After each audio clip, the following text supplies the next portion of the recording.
Welcome to another Q&A. I'm Joel Grimes with the Joel Grimes Academy, and so here's where I take some questions from you guys and I answer them. So I'm always answering questions. People get emails. I get a lot of the same questions, and so some of these are really good, and so I think, you know what, let's just do a Q&A session and do it in video format, and here we go. So we've done a couple so far, so I'm going to try to not be too long-winded here because I'm good at that. But here's a good question. I get this asked all the time, especially when I'm teaching, when I do lives, I say live, but you know, in front of a bunch of photographers, and we talk about lighting, and I get this question. As a still photographer, what is the difference in quality between shooting with strobes versus continuous light? Now, there's been a bit of a craze, I guess you would say, I don't like craze, but the popularity of taking continuous lights and doing portraits or whatever. And so Peter Hurley's a good example of this.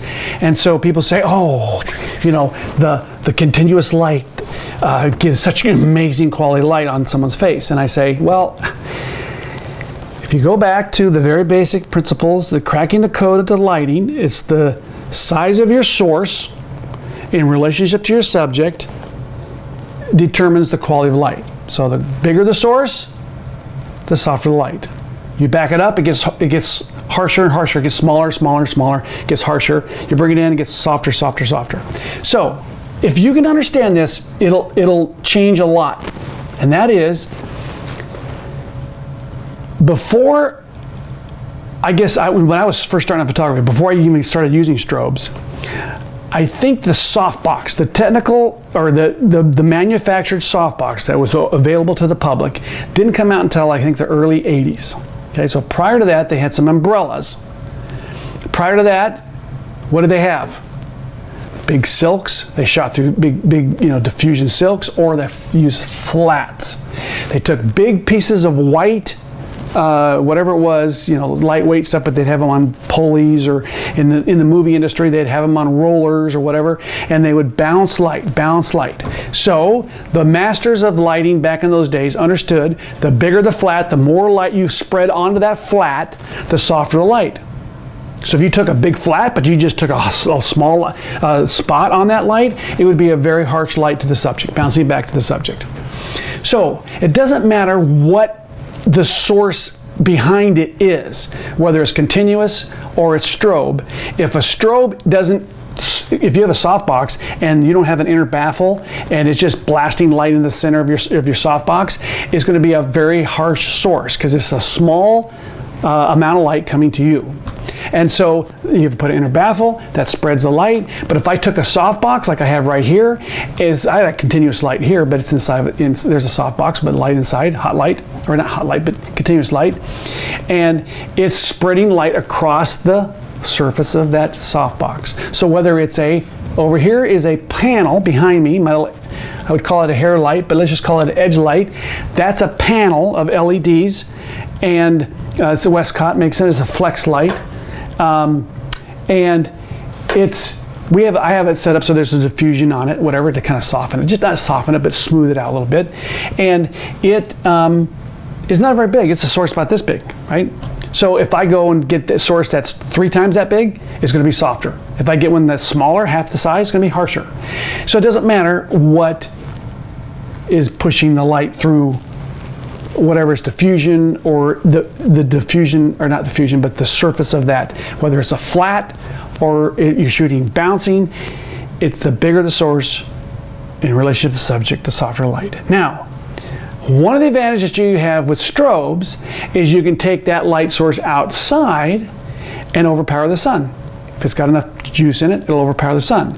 And you can create things you cannot create with a hot light. I say hot light, that's the old term, continuous light, because the continuous lights don't have enough power. Unless you go to a movie set in Hollywood and they have a 10,000 K light that is generated by a semi-truck generator. So that's why strobes are really powerful to use, and I use them. Peter Hurley shoots 98% indoors, so he can get away with continuous light sources. I cannot, unless I'm doing video here or whatever. But if I took this video light outdoors, couldn't even tell us in broad daylight, couldn't even tell us it's activated. So there's your difference. I would just go back to this. What is your end result? Find the tools to get there. Question number 2. He says, this is from Jesse. He says, I know it's not all about megapixels, but is it reasonable to assume that the higher the megapixel camera, they are best for commercial photography? Is that something your clients look for in days in rapid advancing cameras? And how does one draw the line? Okay, well, let me kind of answer this question. Number 1, I love megapixels. I mean, the more megapixels, I love that. I used to shoot for large format, so I love lots of megapixels.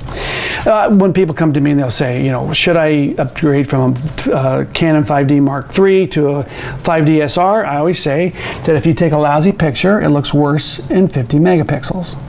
So the goal is to take a really cool, really good picture, right? So it looks much better in more megapixels when you blow it up.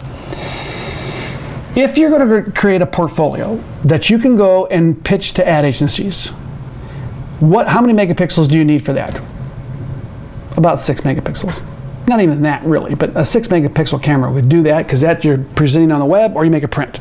So you make a portfolio for the web, you don't need more than 6 megapixels. All right, so I have people come, they'll say, well, I'm an assistant, and I say, oh, great, so what's your plans? When are you going to go on your own? Well, I don't have the equipment right now. I go, what kind of camera do you have? Well, I have an 18 megapixel camera. I'm like, oh, that's a pretty good camera. Oh, I want the 50 or whatever. And they're going to make an excuse for not going out on their own. That's what they're really doing. But my point is you don't need a lot of megapixels to go and create a portfolio that you can do some amazing pictures. And some of my pictures that you see on my website were shot with 11 megapixels. And then I went from 11 to 21 megapixels. Then I shot, a 5D Mark II, Mark III. Then I went to a 5D SR. So I increased my megapixels. So when it comes to client work, if you get a job and it's a situation where you say, and I get this question all the time, people email me and say, I got this big job and the client's asking for a medium format digital camera. And I say, well, what does that mean? Because there's medium format cameras that are only 30 megapixels. 50 is kind of like with the average, then it went up to 100 just recently. So, and there's 50 megapixel single lens reflex, my Canon 5D SR. So, what is megapixels and why? So here's what I tell you, is that the most important thing is not whether or not you have a camera that has high megapixels, it's whether or not you create a body of work that the client wants to hire you. And so once you have that, rent a camera. Or you get a lot of clients going, hey, I need a little bit more megapixels. Then eventually go, because you're making money, so buy the camera that's got 50 megapixels or more, whatever. But really, it's not about megapixels. I wouldn't even worry about megapixels. Now, I would say this. In the 10 plus years, no, more than that, 15, 18 years I've been shooting digital, not one art director has ever asked me how many megapixels my camera is. And I'm doing some big ad campaign stuff. They've never asked me. They call me up and say, we want you to do your Joel Grimes look for our campaign. That's what they ask me. So the question is not how many megapixels, it's what kind of brand are you putting out in the marketplace so someone hires you and they don't care. They want your look. All right, so question number 3. In one of your tutorials, it was an older tutorial, you approach retouching an edgy composite one way, and then in a new tutorial, your steps were slightly different. This is from Marshall. All right, so here's what I answered him this, and I said, look, if you look at a tutorial that I did 5 years ago, and then you look at a tutorial I'm doing today, I've got some new steps of how I do things. Similar, very similar, but I might take out one thing, add another thing. And so when I first started doing and teaching Photoshop, I would, you see my screen, and I would have, like, say, let's just say I go into levels. I'm not even levels, but let's say I'm doing one of my blending modes, and I have, let's say, I apply a radius of 30, okay? And people are like, they want to write down exactly the number of radius that I used on that blending mode to that effect, to that whatever I was doing that portrait. Well, the next day I do the same technique and I have a different photograph and I'm like, I want to go do 24. Or I might go do 50. The point is that I'm always changing. Every photograph's different, and as I apply my techniques, I'm watching the image, not the sliders. That's not important to me. And so it's not a formula. There are some steps that are similar, but it's not a formula, so don't get caught up on the formula. Look at the end result. Do you like what's happening? So I say to add a black and white layer and put a blending mode of overlay and add 3 radius of blur to it. Well, does that work for you? If it doesn't, don't use it. All right, last question. I get this question all the time. I'm a tilt shift guy. I have three tilt shift lenses right now, and I want one more. I have to work on that. He says, I'm about to purchase a tilt shift lens. I can only afford one at this time. Between the 17 and the 24 millimeter tilt shifts, which would you recommend? Okay, so I have both of those, and I can tell you this, that depends on what you're doing, right? Okay, that's number one. But between those two lenses, my 17 tilt shift, I take with me all the time. So my wife and I went on a cruise. She said, no cameras. I said, okay, honey. And then I snuck into my suitcase a small tripod, 1 camera body, and 1 lens. It was the 17 tilt shift. So I use the 17 more than my 24, by far. Probably, 9 times out of 10, I'm using the 17 versus the 24. But I have friends that use the 24 9 times out of 10 versus the 17. So the only way I would say for you to solve that issue would be go to rent both, play with them, and then say, you know what, I'm an architectural photographer, I need wide angle, super wide, than the 17. Or, I don't like that wide look. My son doesn't like super wide, architecture stuff, and so he wouldn't even think about the 17. He would.